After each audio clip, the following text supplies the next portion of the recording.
Silakan Mas Ikhwani Fakih, dari mana ini? Assalamualaikum. Waalaikumsalam warahmatullahi wabarakatuh. Dari Jakarta, Pak Afkar. Dari Jakarta. Ya. Silakan Mas Ikhwani Fakih. Iya, mau bertanya nih Bu ya. Mangga. Terkait makna di dalam ayat Al-Quran, kan tadi kebetulan Bu ya ngebahas terkait Allah itu ya mungkin pengaruhnya dengan kalau berada di sini berarti kita merasa diawasi terus, dekat dengan Allah.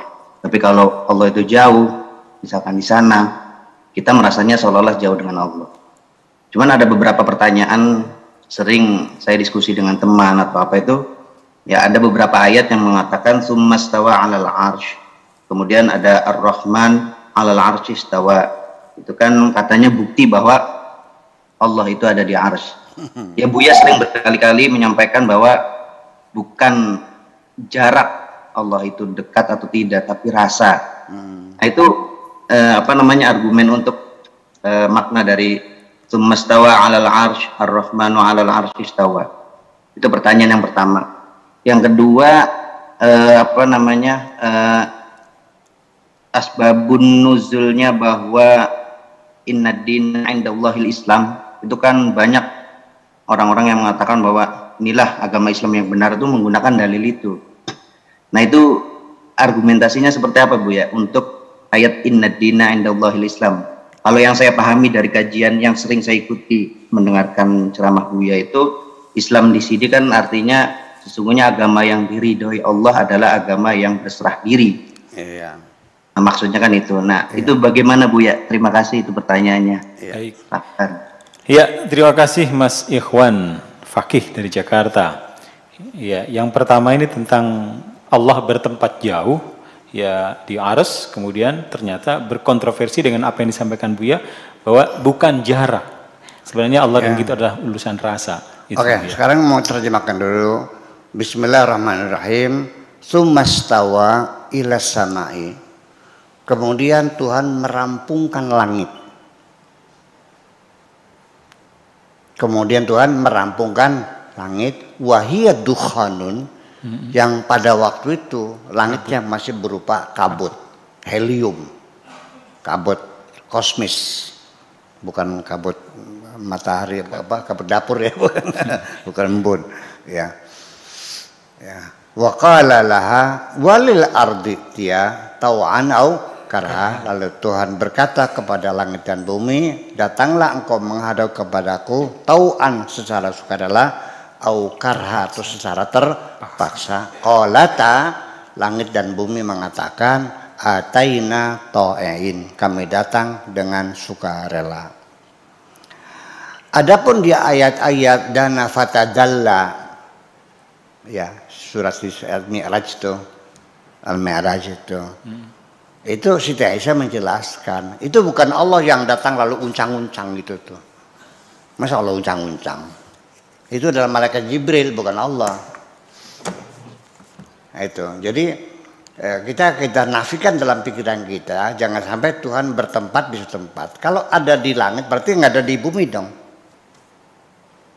Betul nggak? Pak Afkar sekarang ada di mana? Jarang pinggan. Di rumah ada nggak? Nggak ada. Allah tidak bertempat. Allah itu tidak terikat dengan dimensi waktu, dimensi tempat, dan dimensi apapun. Karena Allah itu berada di mana saja.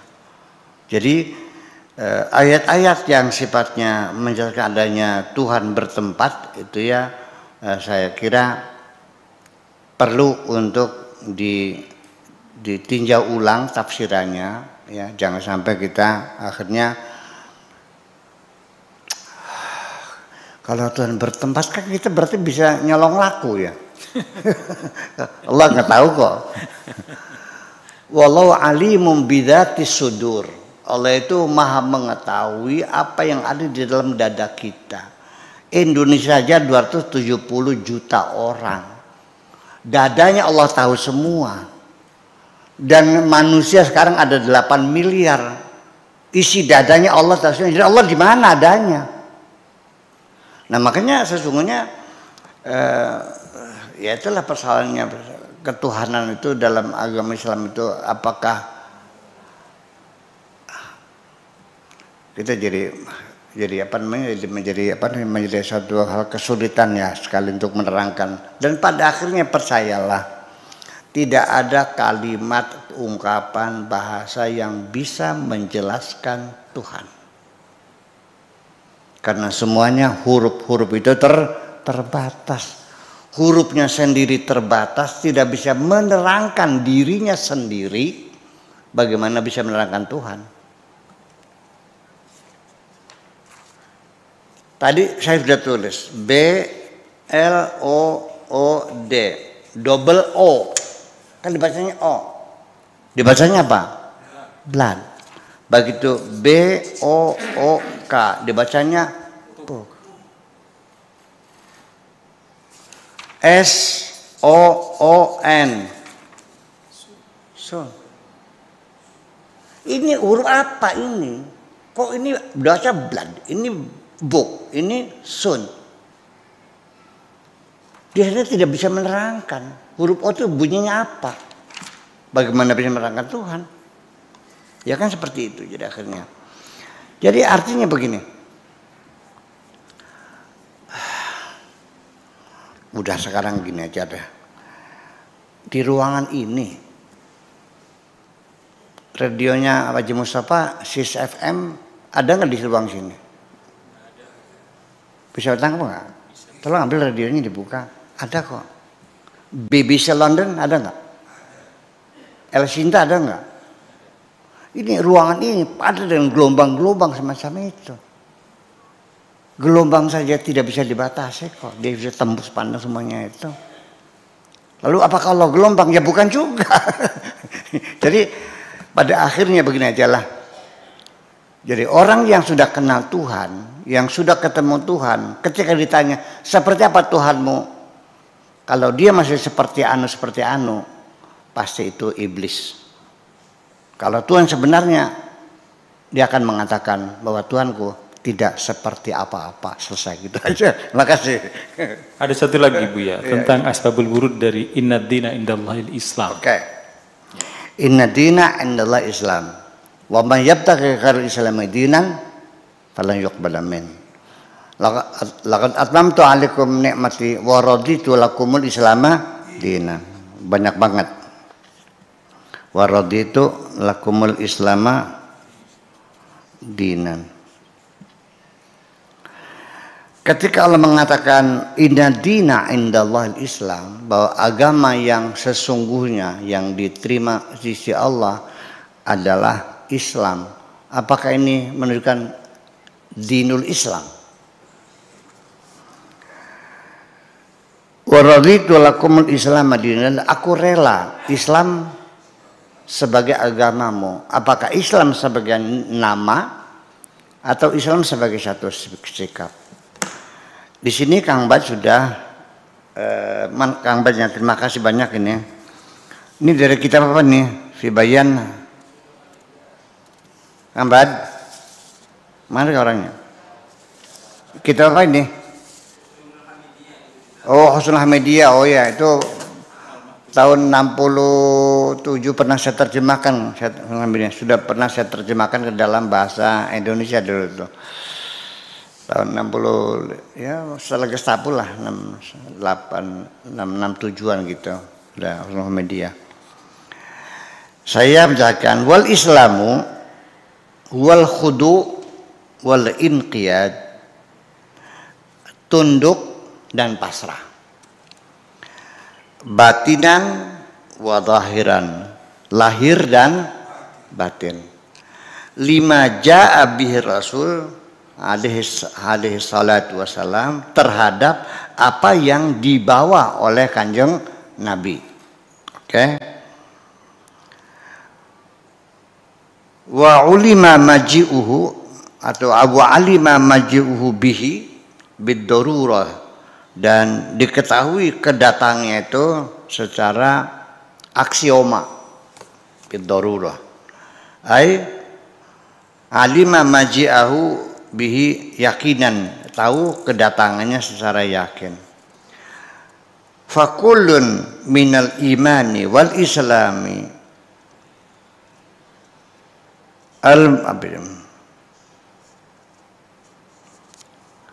al-munjiyaini la yanfaku anil akhar. Tidak, iman dan Islam yang bisa menyelamatkan itu tidak bisa terpisah satu dengan yang lain. Fa kullu mu'min muslim wa kullu muslim mu'min. Ini kitab kan Muhammadiyah. Kesimpulannya setiap mukmin adalah muslim dan muslim pasti mukmin. Tapi di Al-Qur'annya mengatakannya begini. Mereka berkata, ya Muhammad, kami beriman. Qalu amanna.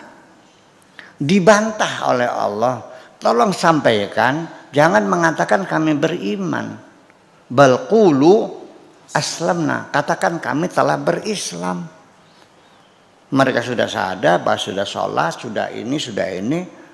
Tapi kenapa tidak boleh mengatakan beriman, berislam? Walamma yadkhulul imanu fi qulubihim.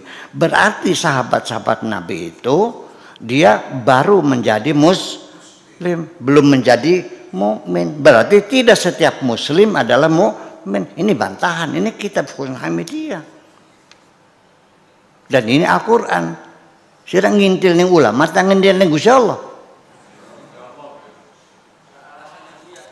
Nun?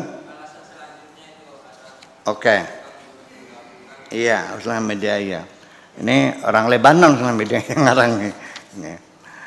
Li'annal musaddiqa dzalika tasdiq li Rasul alaihi salatu wasallam.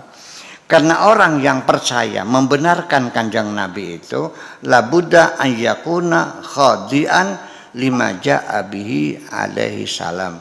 Ya, tidak bisa tidak dia harus tunduk terhadap apa yang dibawa oleh kanjeng Nabi. Wal khadi'u hadal khudu, orang yang tunduk seperti ini labudda an yakuna musaddiqan dzalika tasdiq, mesti harus juga membenarkan. Oke, tsumma innan nutqa bisyahadati, kemudian dengan mengucapkan syahadatain bahwa asyhadu an la ilaha illallah wa asyhadu anna muhammadar rasulullah qad ja'ala syartan laziman li ijra'il ahkam ad-dunyawiyyah 'alal mu'minin. Dengan mengucapkan asyhadu an la ilaha illallah itu membuat menjadi satu persyaratan yang mesti diberlakukannya hukum-hukum duniawi bagi seorang yang beriman. Min nahwi munakahatihi wa salati, pernikahannya, salatnya, ya khalfahu di belakangnya menjadi berjamaah, wa salatu alaihi dan mensalatinya, wa dafnihi dan juga dikuburkannya di pemakaman Islam, fi maqabiril muslimin, ya. Fa idza lam yantiq bihima li'udhrin, kalau nggak bisa mengucapkan karena halangan, kalau hars seperti bisu, aulam yatamakkan minan nutqi, atau tidak mampu mengucapkannya bihima dengan dosa itu, bi an mata, ya amin, akba ma'amana biqalbi, setelah dia beriman dengan hatinya belum sempat mengatakannya, au ittafaqa lahu, atau telah menyepakati, ya, lahu adaman nutqi, dengan tidak mengucapkannya, bihima dengan dua syarat tadi, ba'dal iman setelah beriman, biqalbi dengan hatinya, aidon juga, fahuwa mu'minun indallah ta'ala, itulah yang beriman. Apa itu?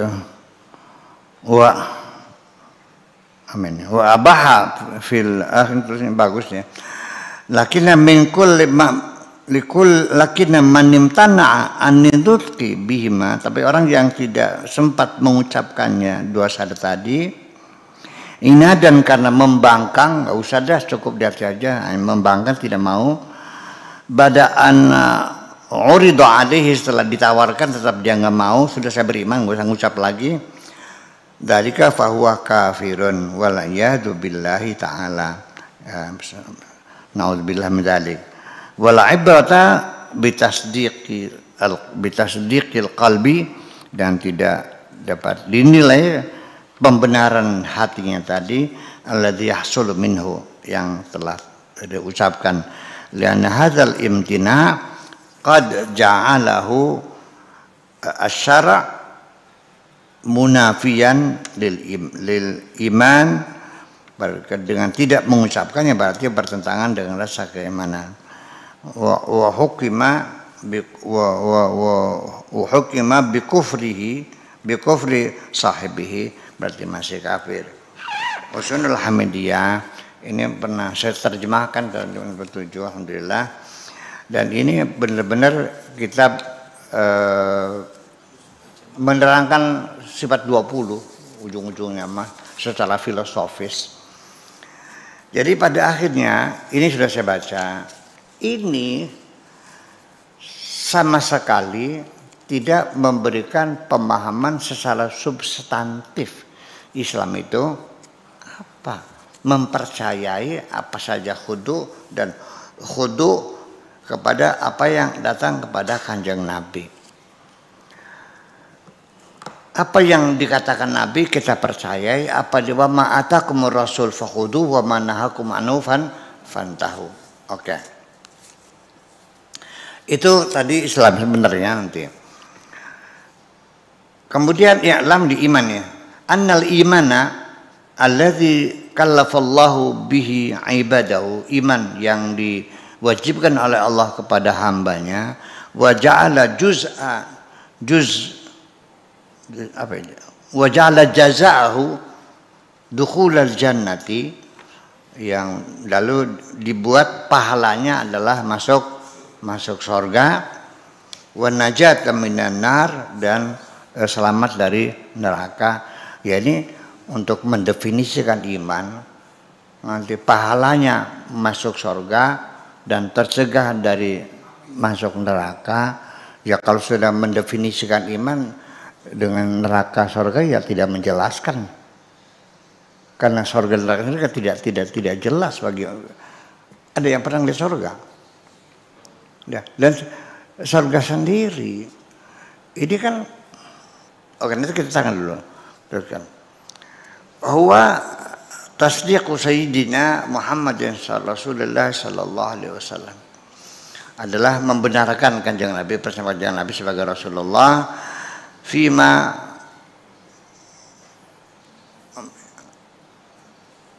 ulima maji'u alima maji'u, yang diketahui kan kedatangannya bidarurat, ya salah ai i'tiqadu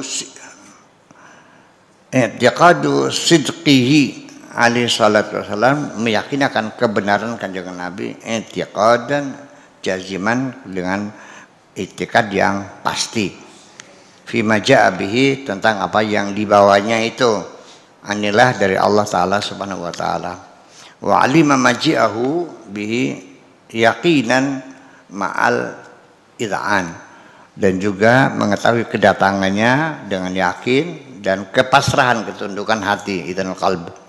Lidzalika wa dzalika mithlu al-iman billahi ta'ala, seperti beriman kepada Allah Ta'ala, wa malaikatihi wa kutubihi wa rusulihi wal yaumil akhiri wal qada'i wal qadari. Iya, ini termasuk qada-qadar, rukun iman. Mu'tazilah percaya enggak sama qada-qadar? Dia muslim enggak? Nggak ada persoalan. Ini menjadi persoalan. Iya. Waftiradu salat dan kewajiban salat, baqiyatul ibadat dan ibadat-ibadat yang lainnya, yang sebangsa Islam itu minaz zakat, wasyam, wal hajj alal mustati' bagi orang yang mampu, wa tahrimu qatlin nafas al ma'sumah, ya, membunuh itu zulman secara zalim, wa zina dan zina, wa amsalu dzalika dan sebagainya. Ya, ini Kamban, ini tidak mendefinisikan iman, tidak mendefinisikan Islam, hanya dari sudut pandang, salah satu sudut pandang, sehingga orang bacanya paham dari sudut pandang tertentu bahwa iman itu nanti pahalanya dapat surga, nanti juga selamat dari neraka. Iya, gitu kan tidak bisa didefinisikan dengan seperti itu. Orang Islam adalah orang yang nanti masuk surga. Kalau non Muslim bisa masuk surga enggak? Nah, sekarang di Al-Qurannya ada orang tidak percaya kepada Nabi Muhammad. Dia min ahlil kitab. Ada nggak yang beriman? Nabi Muhammad tidak percaya. Tapi Al-Quran mengatakan wa minal ladzina utul kitaba wa ladzina amanu min ahlil kitab. Dan orang-orang beriman dari golongan ahli kitab. Berarti ada ahli kitab yang beriman. Ada dari umat Muhammad yang beriman. Ada dari umat Nabi Musa yang beriman. Itu persoalan. Nah, jadi artinya ini kajian-kajian sosial media ini kajian-kajian filosofis sesungguhnya mah, ya, bukan ini. Jadi kita melihat teks Al-Quran semacam itu makanya ini menjadi ini. Jadi artinya beginilah. Jadi kesimpulannya gini aja deh. Kayaknya sudah saatnya ya kita melakukan peninjauan ulang, merevisi ulang pemikiran-pemikiran Islam. Sebab sekarang sejak Khalifah Ma'mun abad ke-5 Hijriyah itu setelah dibekukan oleh Mutawakkil Billah, sudah ijtihad, pintu ijtihad ditutup, sampai sekarang kita dalam keadaan beku. Ya, yang jadi masalah lagi bagi saya ini gara-gara karena Syekh pimpinan Ikhwanul Muslimin Al-Banna dalam kongres yang kedua di Kairo bahwa Islam itu solihun fi kulli zaman makan, bahwa syariat Islam itu relevan di segala tempat dan segala waktu. Betul? Yakin itu betul? Perbudakan masih relevan enggak? Nikah milkul yamin, beli budak masih relevan enggak? Wala tukrihu fadayatikum 'alal bigha, jangan kau lacurkan budak-budak perempuanmu, dipakai sendiri memboleh, masih berlaku. Nyerbu negara non muslim tanpa deklarasi perang lagi, serbu-serbu orang pasir, masih bisa berlaku. Itu persoalannya. Suami ada KDRT, kekerasan dalam rumah tangga, undang-undang kekerasan rumah tangga, masuk penjara kalau kamu memukulin istri. Di dalam Al-Qurannya disuruh wadribuhunna, pukullah mereka. Mau apa sekarang? Masih relevan mukulin istri? Ini persoalannya. Dinamikanya Hasan Al-Banna. Solon fikih zaman itu. Jadi tidak perlu direvisi, sempurnakan. Sekarang seluruh dunia menolak hukuman potong tangan. Betul nggak? Semua negara Islam menolak. Hukum rajam menolak. Kok masa orang kena berzina dikubur setengah terus dilempar paku pasal mati. Ya Allah, masa Tuhan begitu? Ini persoalannya. Jadi jujur aja, masih relevan enggak? Beli budak nih, itu kan persoalannya, iya kan? Nah itu, jadi ya mestinya, tapi kita jangan dulu menyalahkan siapapun. Yuk bisa nggak kita berpikir jauh ke depan, bahwa kita perlu ada pembaruan pemikiran lagi supaya relevansinya itu sesuai dengan zaman.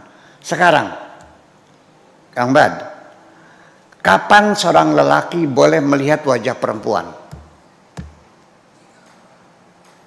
Ketika dia sudah melamar dan sudah DP, dipastikan mau menikah, baru boleh melihat wajah terbatas. Ya Kang Bad ya? Kang Bad? Dan telapak tangan ya? Fikih kan?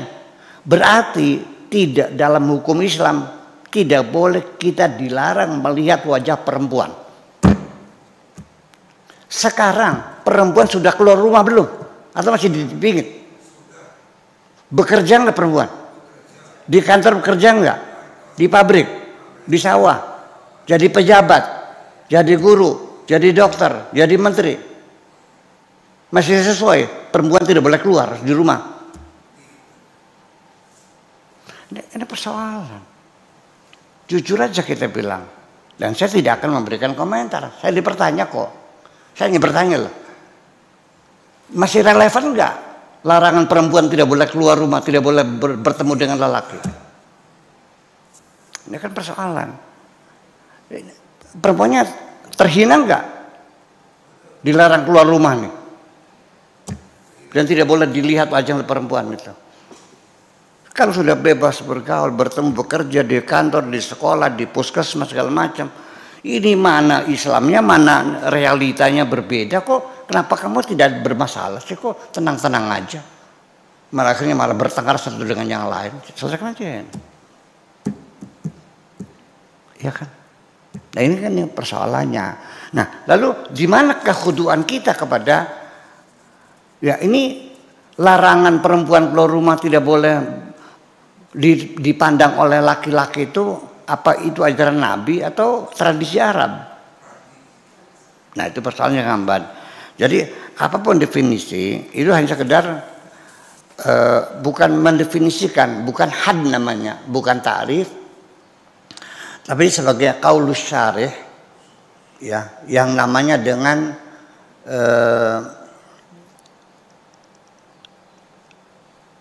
definisi deskripsi, description definition, descriptive definition, ya, bukan had, bukan ta'rif, tapi atau dengan bahasa logika ilmu manteknya namanya al-haddu birrasmi, dengan deskripsi diuraikan begitu saja.